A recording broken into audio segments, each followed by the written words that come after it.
Greetings to all. Today we will discuss general about the computer. What is the need of programming language that we will study? And one more thing you have to remember: stay home and stay safe because coronavirus is spreading everywhere. So it will be protected whenever we be at our home. So today we will learn about computer. What is computer? As we know, computer is an electronic machine that is used for general purpose, but basically it is used for the calculation. And there are two parts of the computer, hardware and software, जो कि हम पहले से ही जानते हैं। Hardware हम उन components या उन पार्ट्स को कहते हैं जिन्हें हम देख सकते हैं या जिन्हें हम छू सकते हैं, keyboard, mouse and other device means wifi, modem etcetera. System software या सॉफ्टवेयर का ही पार्ट है सिस्टम सॉफ्टवेयर, एप्लीकेशन सॉफ्टवेयर।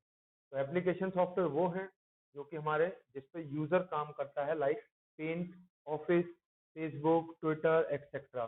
ये सब क्या है? हमारे एप्लीकेशन सॉफ्टवेयर। सिस्टम सॉफ्टवेयर वो है जिसकी वजह से हमारा हार्डवेयर वर्क करता है और हमारा कंप्यूटर चलता है, और जिसकी वजह से हम उस पर काम कर पाते हैं। तो उसमें हमारा सबसे मेन इंपॉर्टेंट है ऑपरेटिंग सिस्टम।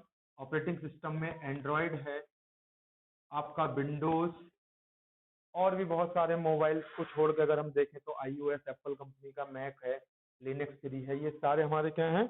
ऑपरेटिंग सिस्टम के पार्ट्स हैं। ड्राइवर में ऑडियो ड्राइवर, ग्राफिक्स ड्राइवर और वाईफाई ड्राइवर, मॉडेम ड्राइवर, बहुत सारे ड्राइवर। अब ग्राफिक्स ड्राइवर मीन्स कहने का, अब वही वीडियो आप 1 GB या 2 GB का मोबाइल पे चलाओ तो वो इतना छोटा सा दिखाई देता है।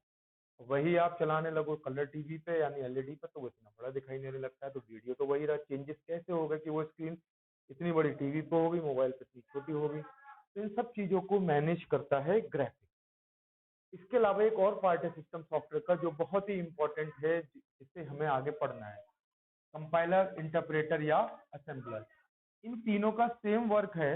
इन तीनों का एक ही काम है कि जो हमारी लैंग्वेज है कंप्यूटर की, चाहे वो कोई सी हो, लो लेवल हो या हाई लेवल हो, उसको कन्वर्ट करना बाइनरी में। बाइनरी में इसलिए कन्वर्ट करना क्योंकि कंप्यूटर सिर्फ समझता है बाइनरी लैंग्वेज। तो बाइनरी में कन्वर्ट करने के लिए हमें जरूरत पड़ती है कंपाइलर, इंटरप्रेटर या असेंबलर की।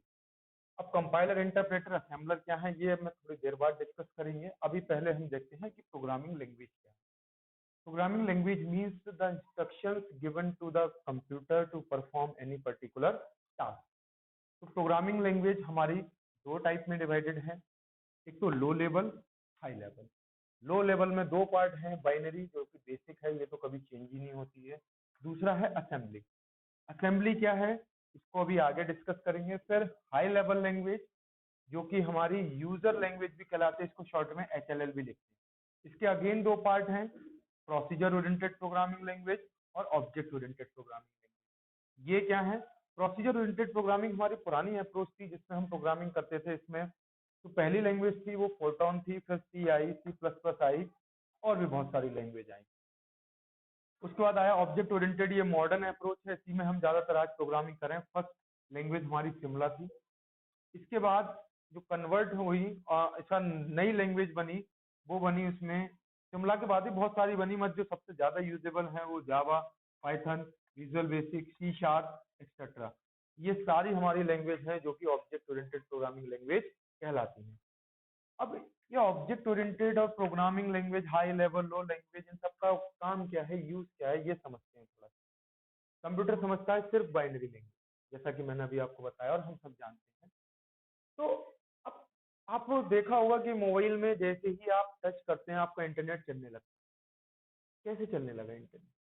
कुछ तो टच करने से कुछ हुआ होगा, कुछ इंस्ट्रक्शन गया होगा कंप्यूटर ने, तभी आपका इंटरनेट ऑन कर दिया। या आपने MX प्लेयर में किसी वीडियो के आइकन को टच किया तो वीडियो प्ले हो गया। तो वो कैसे हो गया? आवाज आने लगी, ग्राफिक्स आपको दिखने लगा। तो सीधा सा मतलब ये है कहने का कि हम डायरेक्टली कमांड दे रहे हैं अपने हार्डवेयर को कि जब मैं उसे टच करूं तो वो ऐसा परफॉर्म करे। मीन्स जैसे मैं टच करूं मॉडम पे, मॉडम मीन्स बाई मोबाइल चला, इंटरनेट चलाने के लिए उसके आइकन पे, वो सीधे मॉडम पे जाके टच करे, जो कि इंटरनेट की फैसिलिटी हमें प्रोवाइड कर रहा है। तो वो ये फैसिलिटी देता कैसे है? तो वो हमें ये फैसिलिटी देता है with the help of software. अब सॉफ्टवेयर क्या है? सॉफ्टवेयर एक छोटा सा पार्ट है इसके, हमारे चाहे वो एप्लीकेशन हो या सिस्टम हो उनका, क्योंकि ये डिपेंड करेगा कि हम कौन सा सॉफ्टवेयर यूज करें। अगर हम मोबाइल में इंस्ट्रक्शन दे रहे हैं इंटरनेट चलाने का तो हम कर रहे हैं सिस्टम सॉफ्टवेयर यूज। अब यहीं पे मैं अगर पेंट खोल लूँ या फेसबुक खोल लूँ तो मैं यूज कर रहा हूँ एप्लीकेशन सॉफ्टवेयर। मगर डायरेक्टली और इनडायरेक्टली कहीं ना कहीं हम हार्डवेयर को तो यूज कर ही रहे हैं। कैसे? आप फेसबुक चलाते हो तो फेसबुक पे आपका ब्राइटनेस कम ज्यादा करना है आपको, या कोई आप वीडियो प्ले करने लगते हैं फेसबुक पे या व्हाट्सएप पे, उसमें से साउंड आ रही है, तो उन सारी चीजों को जो मैनेज करेगा वो करेगा कौन? हमारा हार्डवेयर। अब हार्डवेयर कैसे मैनेज करेगा? तो उसको हम ही मैनेज करवाएंगे, किसकी हेल्प से? Operating system. अब ऑपरेटिंग सिस्टम डायरेक्टली तो जाएगा नहीं वहां पे, तो वो किसको कॉल करेगा? ड्राइवर। अब ड्राइवर्स क्या करेंगे कि ड्राइवर्स में जो कोडिंग करी गई है या जो प्रोग्राम लिखे गए हैं उस ऑपरेशन को परफॉर्म करने के लिए, तो वही वो टास्क वहां परफॉर्म करवाएगा। और उसको ड्राइवर में जो प्रोग्राम्स लिखे गए हैं या जो सॉफ्टवेयर लिखा है वो हमने कैसे लिखा है? With the help of high level language. ठीक है, तो हाई लेवल लैंग्वेज में चाहे आप, ये जरूरी नहीं है कि वो जो हमने इंस्ट्रक्शन दी है या सॉफ्टवेयर में प्रोग्राम लिखा है वो पीओपी में या ओओपी में, ये इसके टाइप है, किसी में भी हम लिख सकते हैं, ऐसा कोई कंपलसरी नहीं है कि आप पीओपी या प्रोसीजर ओरिएंटेड में ही लिखें कंस्ट्रक्शन या ऑब्जेक्ट ओरिएंटेड। बस ये है कि ये ऑब्जेक्ट ओरिएंटेड मॉडर्न अप्रोच है तो इसको ज्यादा फॉलो कर रहे हैं, और ये इजी टू लर्न है, नई अप्रोच है तो आसानी से याद भी हो जाती है और इसको हम समझ भी पाते हैं। अब इसके बाद इन सबको इंस्ट्रक्शन देते कैसे? तो इंस्ट्रक्शन देने का सिंपल तरीका जो हम आगे सीखेंगे प्रोग्रामिंग लैंग्वेज में, जैसे हम पाइथन और जावा पढ़ेंगे यहाँ पे, बेसिकली दो ही लैंग्वेज पे ज्यादा फोकस करेंगे कि जब हम कोई कोड लिखते हैं तो उस कोड से क्या ऑपरेशन परफॉर्म। अभी हम जनरल बेसिक प्रोग्रामिंग सीखेंगे, हम बहुत हाई लेवल की सॉफ्टवेयर लेवल की प्रोग्रामिंग नहीं सीखेंगे, हम सिर्फ इतना सीखेंगे कि प्रोग्रामिंग होती कैसे। जब हम प्रोग्रामिंग करना सीख जाएंगे फिर उसके बाद हम सीखेंगे कि सॉफ्टवेयर कैसे बनते हैं, या सॉफ्टवेयर में उन प्रोग्राम्स का या उन लैंग्वेज का बेसिक जो हम सीखेंगे उसका कैसे यूज करते हैं। इसके बाद आगे आते हैं कि अब हम बिल्कुल बेसिक पे कि बाइनरी और असेंबली और ये हाई लेवल होते क्या है। कंप्यूटर को सिर्फ बाइनरी ही इंस्ट्रक्शन क्यों दी जाती है? तो इसकी सबसे बेसिक या जनरल रिक्वायरमेंट है कि हमारे कंप्यूटर में सिर्फ हम दो ही मोड में काम करते हैं, यस या नो। बीच में प्रोबेबिलिटी या फिर हमारा एक्सेप्शन लेके नहीं चलना है कि आज बारिश हुई या तो यस होगा या नो होगा। ये नहीं हो सकता कि हो भी सकती है या नहीं भी हो सकती है। हम सिर्फ ये मान के चलते हैं या कंप्यूटर ये मान के चलता है कि वो सिर्फ आंसर देगा यस या नो में। अब प्रॉब्लम एक आई कि बाइनरी में 0 1 की फॉर्म में जब हम इंस्ट्रक्शन देते हैं तो सब लोगों को बाइनरी नहीं आती, या सब लोग इतने समझने में कैपेबल नहीं है कि बाइनरी को समझ पाए या बाइनरी को बहुत अच्छे से परफॉर्म कर पाए। तो बाइनरी लैंग्वेज के साथ प्रॉब्लम यही आई कि हर कोई इसे नहीं जानता है। अब क्या करा जाए?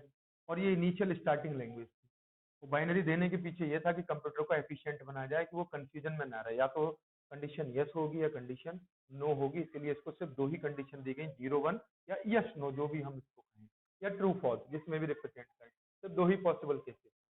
तो यहाँ पर उसके बाद क्या हुआ कि लोगों ने सोचा क्या करा जाए कि इसको इंसानों की या ह्यूमन रीडेबल लैंग्वेज में बनाया जाए।